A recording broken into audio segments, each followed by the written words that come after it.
All right, let's get right into it. Today, we're going to unpack a really fascinating and pretty intense sermon from 1979 by the Reverend Sun Myung Moon.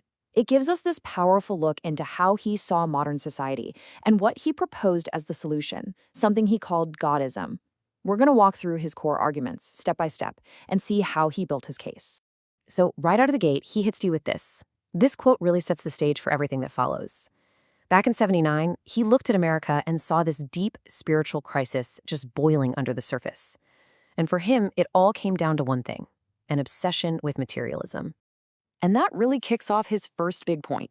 The way he framed it, the core problem wasn't economic, it wasn't political, it was spiritual.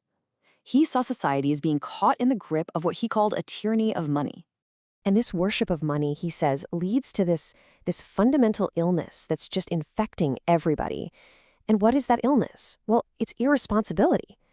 People just refusing to step up, to do the hard things, to live for something bigger than just themselves. So, if we dig even deeper, where does that come from? He argues it's no accident. It's the direct result of a me-first way of thinking, a worldview where the whole point of life is just to make yourself happy and get what you want. And then he throws out a number to show just how serious the consequences are. And wow, it's a heavy one. He cites 38,000 youth suicides from the year before and presents this not as just some random awful tragedy, but as the logical endpoint for a culture that's lost its moral compass. And you can see here just how deep he thought this went. This money concept, as he calls it, wasn't just about Wall Street or big corporations. No, it was getting into the most personal parts of our lives. I mean, think about it. He's saying human value starts getting measured in dollars. Kids start resenting their parents if they're not rich enough. People are picking who to marry based on their bank account. Character, morality, all of that gets pushed to the side. Okay, so after laying out the problem in the West, he zooms out. He looks at the two big players on the world stage back then and says, nope, neither of you have the answer either. And this is the key takeaway here. He's arguing that both systems had basically run out of road. On one hand, you've got democracy, at least the American version, which he says is totally enslaved by materialism. And on the other, you have communism, which just completely crushes the individual and denies human value. So in his view, they're both at a dead end. Both have failed. He really, really goes after communism. This quote says it all, right? He paints this picture of a system where the ideology itself becomes a false god, a god that demands you sacrifice everything for it, your rights, your freedom, even your own family. So from this big picture view of the world, he pivots and brings it all the way down to the individual. He's saying that huge conflict between ideologies, well, that same exact battle is happening inside every single one of us. It's a fight between our mind and our body.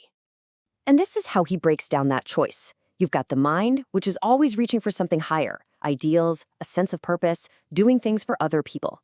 Then you have the body, which is all about, food, sleep, fun, the stuff that feels good right now.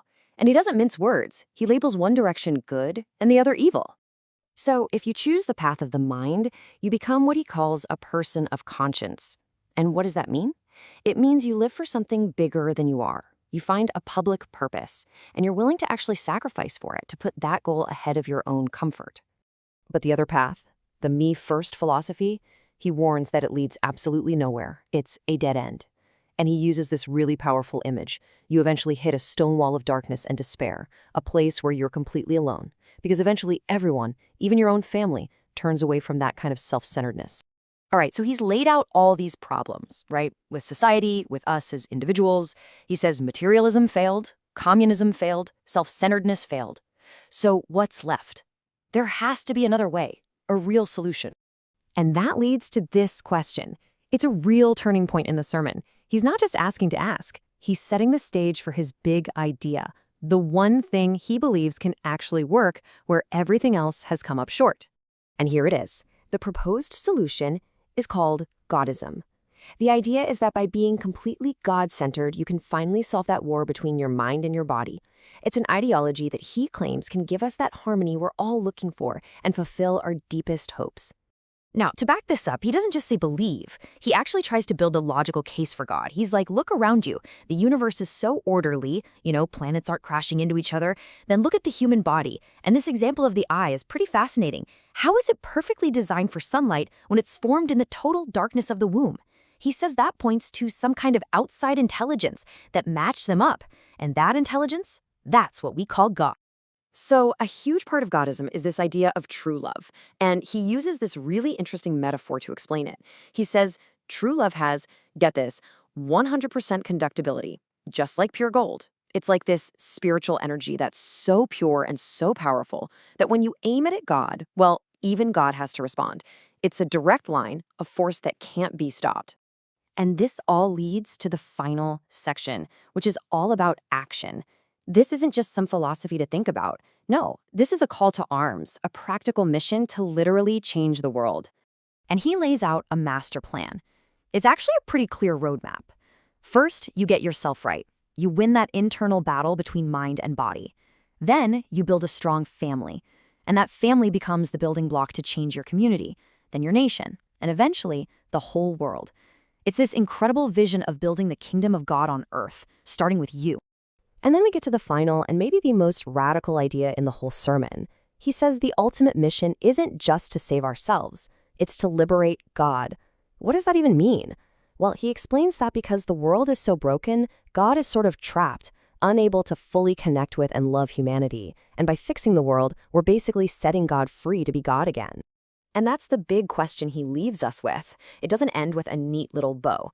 It ends with a challenge. It takes this massive cosmic idea of liberating God and puts it right back on your shoulders, asking, okay, so how can your love, your personal commitment, actually start a revolution that changes everything? Pretty powerful stuff to think about.